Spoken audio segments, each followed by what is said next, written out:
I must discard 1 power from each that's doing the combined attack, in this case, Moon and Mars. For every power discarded, it's plus 30, so that's 60 minimum. Knights only do plus 20 if they're participating in a combined attack, and so that's just, it'd be plus 20. So we're doing a bunch of power cards here, so it's plus 30 every time. So the result of that would be to Malachite in the end, but in order to do that, we must play Junkan Pao. And if I win, then it's going to do that amount. But they still get to do the defense event on their card, in their hand, and discard power cards. And they could force a replay of Junkan Pao from discarding 3 power in their hand. So could I. So I should probably have 3 power in my hand to ensure that that combined attack goes off. Risky, overly complicated in my view. I have a blog that suggests a different way to play it. Home-brewed solution.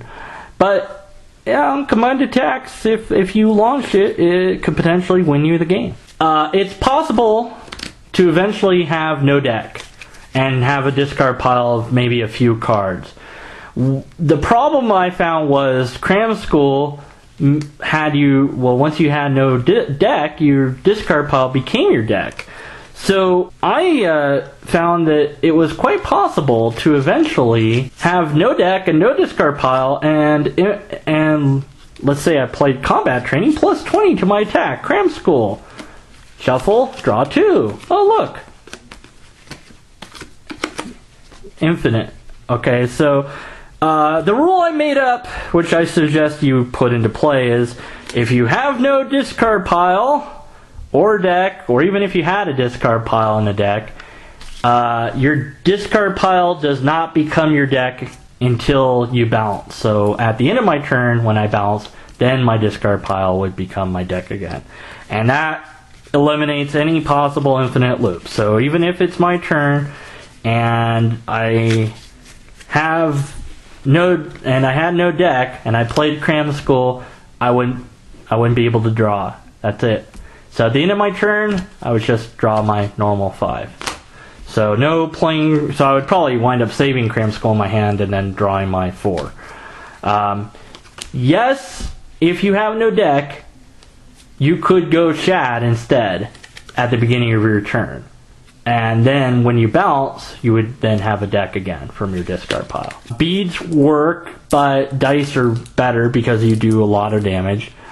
When you replace a monster with a villain, this is important. So Papillon becomes Malachite, the damage is gone. Papillon's gone from the game. When you level up a scout from level 1 to 2 or 2 to 3, their damage goes away. So that's how that works. And rejuvenation only works on scouts. Can't rejuvenate monsters or villains. There's one card that does it. So that's it. Pretty simple. They got a few things wrong, but I understand because the rule book isn't as concise as it could be. There's one official errata for the game, and I'll show you the card, and I'll briefly explain why. Sailor Pluto. This is the only card that has received an official errata. This card reads, all your opponents are frozen in time. Take an extra turn. Discard after use. That's why. So, this has been errated to say, limit 1 per deck. All your opponents are frozen in time. Take 1 turn after use. Remove from the game after use. So, 1 per deck. And after you use it, it's gone. So, and I still think it's too powerful. Yes, I have the full set 1, and I have the full set of set 2.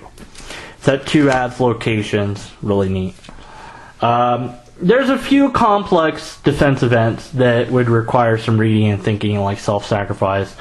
Runaway, basically they get discarded, so nobody's doing damage to anyone, so basically you still attacked with your scout if they ran away, so that scout can't attack that turn. Maybe Moon could. There's a few weird situations you'll probably run into, but if you have questions, feel free to ask. But like I said, I'm pretty sure I covered everything, but I might have missed a couple things because I was trying to make this as quick as possible. Fun game to play. You can also play Sailor Moon online. Lax CCG has a download available that will let you play it, but they only have the first set, unfortunately. But still, you could play it. And if you get that and download it and get it all going, let me know when you're online, and maybe we could get a game going. That would be fun. That's it. Enjoy Mercury Pond!